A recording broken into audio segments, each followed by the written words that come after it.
Agora, uma notícia triste para todos nós aqui do SBT. Morreu aos 74 anos o ex-diretor de televisão Roberto Manzoni, o Magrão.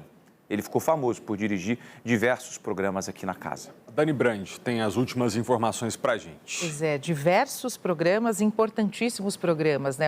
O Magrão sempre será uma figura muito importante, não só aqui para o SBT, mas para toda a televisão brasileira. Ele ingressou na TV nos anos 70 e vocês falaram que ele dirigiu alguns programas, a gente vai relembrar os programas. Viva a Noite, Domingo Legal, ele dirigiu também o Silvio Santos, dirigiu o Gugu Liberato. Então, enfim, era uma pessoa muito importante aqui para casa e para a televisão brasileira. A notícia da morte veio para a gente ontem, quinta-feira, ele morreu aos 74 anos. Roberto Manzoni, conhecido como Magrão, porque, de acordo com as informações de quem conviveu com ele desde aquela época, né, do início dele na televisão, ele era bem magro, então o apelido dele era Magrão, aquele rapaz Magrão, quando ele entrou, inclusive, na televisão, uma figura super importante. O próprio Celso Portiolli, inclusive, fez uma homenagem super emocionada nas redes sociais, trabalhou diretamente com o Celso Portiolli, enfim, lamentando a morte. Celso disse o seguinte, abre aspas, hoje dizemos um adeus cheio de saudades ao nosso querido Magrão, o Roberto Manzoni,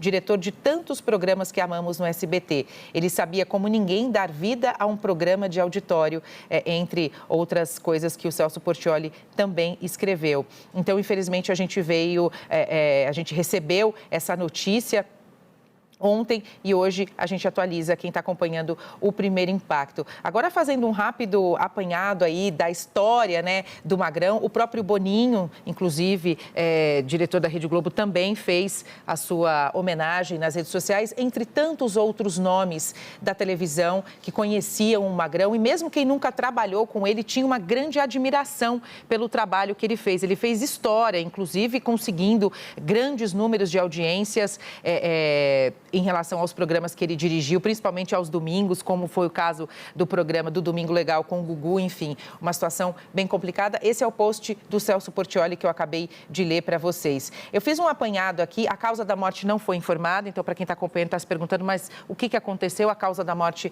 não foi informada, né? Fica aqui claro os nossos sentimentos a toda a família, mas eu fiz aqui, para quem está acompanhando, um apanhado, né, da história do Magrão. Ele começou então nos anos 70, na televisão brasileira. Dirigiu programas como Viva a Noite, o Domingo Legal com Gugu Liberato, de 1959 a 2019. Também dirigiu o Celso Portiolli. O diretor começou a carreira na década de 70, como eu disse, dirigindo o Domingo no Parque, que era um programa do Silvio Santos. Ele também foi responsável pela reestreia da atração do dono aqui do SBT em 2008. Nos anos 2000, com o Gugu à frente, inclusive, do Domingo Legal, o Magrão disputava audiência com programas importantes do mesmo horário da grade. Enfim, conseguia grandes números, ele tinha uma visão muito interessante e ele conseguia dar uma vida, principalmente para os quadros do programa, ele se mantinha sempre atual, ele estava sempre antenado no que está acontecendo, o que as pessoas estão ouvindo, o que as pessoas estão gostando. Eu lembro que assim, ele gostava muito de levar